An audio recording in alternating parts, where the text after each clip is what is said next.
So what's up? Magandang araw sa inyong lahat mga kamamay. So once again, nandito ulit ako upang mag-share sa inyo ng ilang mga tips and topics tungkol sa buhay pag-ibig. So at this moment of time mga kamamay, pag-usapan natin is mga bagay na kailangan mong gawin upang manatili yung tinatawag na excitement sa isang LDR relationships. Alam naman natin mga kamamay na kapag sinabing LDR relationship, isa ito sa mga relasyon na napakahirap i-maintain, na napakahirap alagaan. So, dyan tayo dadaan sa mga araw na talagang malabo.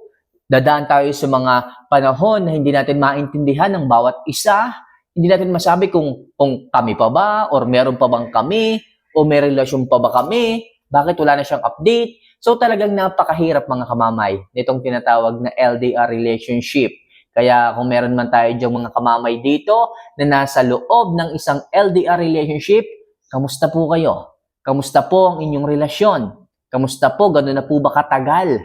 Okay, baka meron dyan. Kung umpisa-umpisa pa lamang ng LDR relationship, naghiwalay ka agad. Pero ngayon nga sa video ito mga kamamay, pag-usapan natin kung papaano ba mananatili yung excitement pagdating sa isang long distance relationship. So wag natin ito masyadong patagalin. Ano nga ba yung mga bagay na kailangan mong gawin? So, number 1, kailangan nyo ng regular pero quality communications. Yes, syempre mga kamamay, sa isang LDR relationship, kailangan araw-araw meron kayong quality communication. Okay? Mga girls, kailangan quality po ang inyong ibinibigay sa isang lalaki. Kung ang inyong asawa man ngayon, jowa man ngayon is nasa ibang bansa, o kaya naman, ikaw ngayon ay nasa ibang bansa, ikaw yung lumayo para hanapin ang inyong mga pangarap, is kailangan mo. Okay, hindi ko naman hinihiling na mayat maya na oras-oras na mag-usap kayo, yung minsan sa isang araw, kailangan quality. Okay? Minsan na nga lang kayo mag-usap sa isang araw. Tapos, hindi pa quality ang inyong pag-uusapan, paano mangyayari doon? Baka mamaya, ang gusto mo, maya kayo mag-usap, pero yung partner mo naman sa ibang bansa, hindi po pwede. Hindi pwedeng ganon.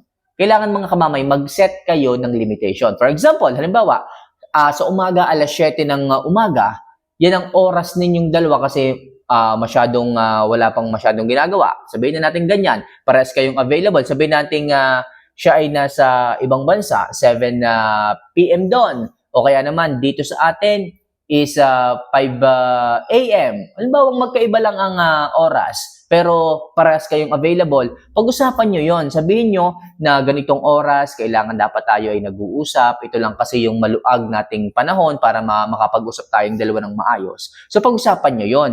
And habang pinag-uusapan nyo yung mga bagay na ganon, okay, kailangan quality. Quality yung palaging pinag-uusapan ninyo. So, dyan mo i-elaborate kung anong nangyari sa iyo sa umaga, anong nangyari sa iyo kahapon, anong mga balita. Basta, sa madaling sabi, quality dapat ang pinag-uusapan ninyo. Hindi yung kung ano-ano pinagmamaritisan yung dalawa. Hindi kung ano-ano pinag-uusapan ninyo.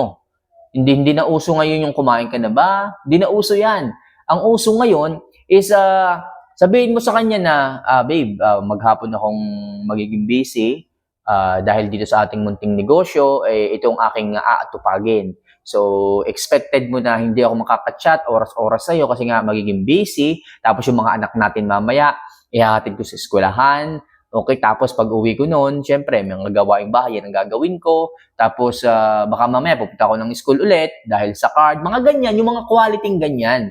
Tapos, sabihin mo rin sa kanya yung mga negosyo ninyo, okay? O kaya naman yung mga alaga ninyong kambing o baka, kung ano pa mang pinagkakaabalahan mo. Hindi mahalaga na dapat oras-oras magkausap kayo. Ang mahalaga, nabibigyan mo siya ng update sa mga nangyayari sa buhay mo, sa mga anak ninyo, sa negosyo ninyo, at kung ano-ano pang mahalagang bagay na dapat niyang malaman. Okay? O kaya naman, pwede mo rin sabihin na, mahal, nangungutang nga pala yung kapitbahay natin. Okay? Gusto ko sana sabihin muna sa iyo. Yung mga ganun bang mga importanteng mahalaga. Okay, hindi yung mga marites o kung anong balitang pinagchichismisan mo na sinasabi mo pa sa kanya, wag nang ganun. Okay? Hindi na uso yon. Ang uso ngayon is mga quality na usapan. Ang mahalaga na ipaparamdam mo sa isang lalaki yung presensya mo. Okay? Ang mahalaga, pinapalakas mo palagi ang loob niya. Yun yung mahalaga. Yan yung mga bagay, mga kamamaya, na dapat pag-usapan yung maayos.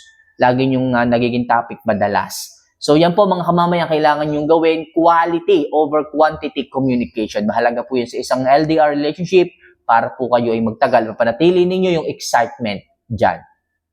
So number 2, magplano kayo ng tinatawag na virtual dates. Okay? For example mga kamamay, monthsary ninyo, anniversary ninyo, kailangan magplano kayo ng mga virtual dates. Anong ibig sabihin kamamay ng virtual dates?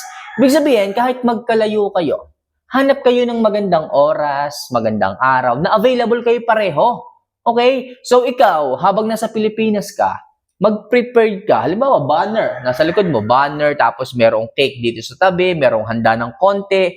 Yung bang mag-celebrate kayo, kahit magkalayo kayo. Yung tipong kahit cellphone lang ang gamit ninyo, pero nafe-feel ninyo sa isa't isa na napaka-espesyal nung araw na yon.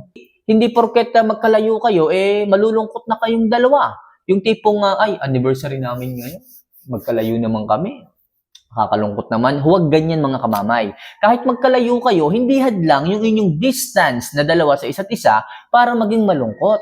So, kahit cellphone lang na ganito. For example, ako ang jowa mo, halimbawa, mansari natin ngayon. So, dito, sa likod ko, maghahanda ako dito ng banner na Happy Mansari, tapos may nakahanda dito na konting pagkain, may mga regalo, may teddy bear. Itong regalo na to, pag uwi mo, bubuksan mo, syempre. Tapos yung handa, kakainin na namin to dito ng pamilya ko. Okay, di ba pwedeng hintayin ka pa namin sa pag-uwi mo next year, tapos yung pagkain nandito, nasisira yon. So, yun yung mga virtual dates, mga kamamay. So, pinaparamdam mo sa kanya, pinapakita mo sa kanya na willing ka pa rin na, okay, na i-celebrate ang inyong mga dates, ang inyong mga anniversaries, monthsaries, kahit magkalayo kayo. Sa ganyang paraan, mga kamamay, napapanatili ninyo yung excitement, yung init, yung pagmamahal, yung magandang relasyon ninyo sa isa't isa.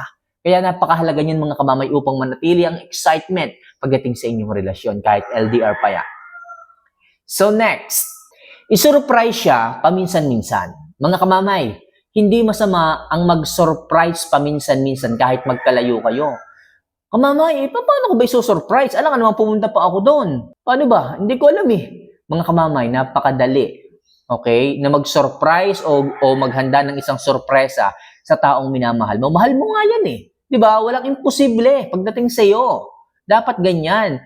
Pwedeng ang gawin mo, tumawag ka dyan sa mga kasamahan niya dyan. For example, meron kang kakilala dyang kasama niya. Pwedeng kuntsabahin mo yon, kasabwatin mo yon, tawagan mo. Sabihin mo, Mare, pwede bang dahil mansari namin ngayon, o kaya naman birthday niya ngayon, pwede bang ibili mo siya ng nung favorite niyang bag kasi naulit niya na hindi raw siya makabili ng bag dyan kasi yung perang sinasahod niya, pinapadala niya dito sa Pinas. Ako naman dito, nakapag-ipon, okay, iniagaw ko na yung pambili ng regalo niya dyan. Okay, dito, sa kinikita ko dito, medyo nakaipon naman ako. Pwede bang ibili mo siya ng bag dyan, yung favorite niya, itong Louis Vuitton. Louis Vuitton nga bang tawag dyan? Oo, sabihin mo, bigay ko. Pero secret lang muna natin. Yung pwedeng ganon. Pwede mo siyang i-surprise na gano'n, tapos magugulat na lang siya na bakit may regalong ganito, tapos malalaman niya na galing pala sa'yo. Di ba? So, sa ganung paraan mga kamamay, nafe-feel niya yung pagmamahal mo na kahit magkalayo kayo, gumagawa ka ng effort para maiparamdam sa kanya na special siya mga kamamay. Ganun panatilihin ng excitement sa inyong relasyon mga kamamay. Maniwala kayo. So, simpleng mga regalo, simpleng mga sorpresang ganyan, malaki na po ang ngiti na naihahatid nyo sa mga labi ng inyong mga partner. Alam nyo naman na magkalayo na nga kayo, tapos i-stressin nyo pa ang inyong mga sarili. Ano pang mangyayari sa inyong relasyon? Diba? Kalaunan, baka maghiwalay pa kayo. Kaya hanggat maaari mga kamamay, ilang taon lang naman yan. Kung pinag-usapan nyo na dapat 3 taon lang, kailangan mo nang bumalik dito, or 5 taon, dapat ka nang bumalik dito. So, gawin nyo na ang lahat. Sapagkat bago mo yan nakilala, bago mo yan sinuyo, bago mo yan niligawan, ang dami yung pinagdaanan, tapos bigla na lang mauuwi sa hindi maganda ang lahat dahil lamang sa hindi ka nakapag-effort o dahil lang sa kinwestiyon niya ang pagmamahal mo para sa kanya. Kaya paminsan-minsan mga kamamay, bakit hindi mo rin siya sorpresahe?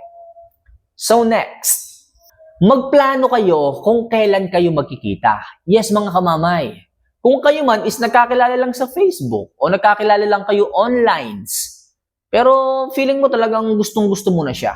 Lagi kang masaya pag nag-uusap kayo. Halos naging routine na ng araw-araw ninyo ang inyong pagkakamustahan hanggang sa tipong parang nahulog ka na at siya ay nahulog na rin sa inyo. Kaya mga kamamay, napakahalaga na magplano kayo kung kailan kayo magkikitang dalawa. Hindi po kasi kumpletong isang relasyon, ang isang LDR relationship kung walang pagkikitang magaganap. Kung kayo ipapasok lang din sa isang LDR relationship at wala kayong balak magpakilala, wala kayong balak makipagkita, huwag nyo na pong ituloy pa ang inyong relasyon mga kamamay sapagkat para lang kayo yung naglolokohan. Okay?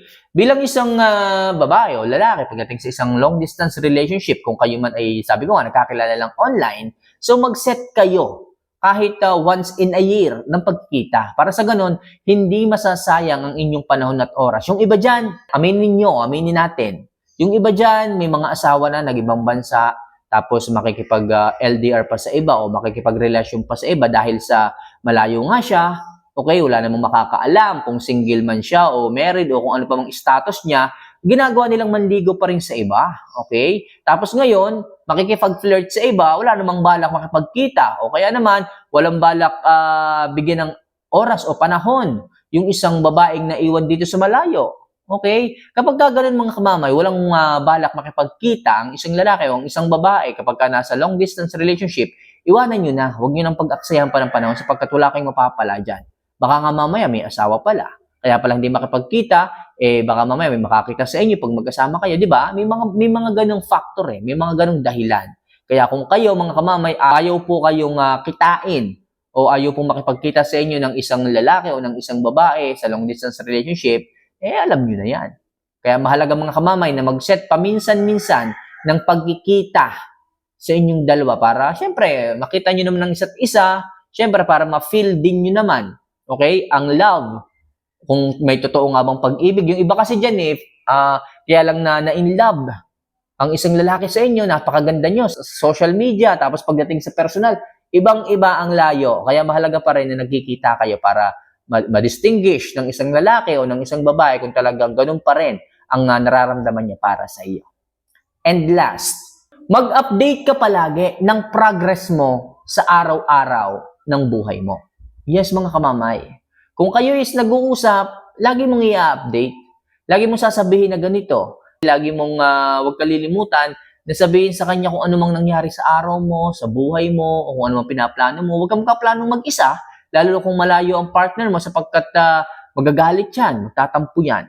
Kaya mahalaga mga kamamay, kung gusto mo na manatili ang excitement ng inyong relasyon, kailangan mag-update ka palagi sa kanya ng mga progress mo, nung mga nangyayari, kung ano mang ginagawa mo, baka mamaya, loloko ka na pala dyan sa Pilipinas, hindi pa niya alam.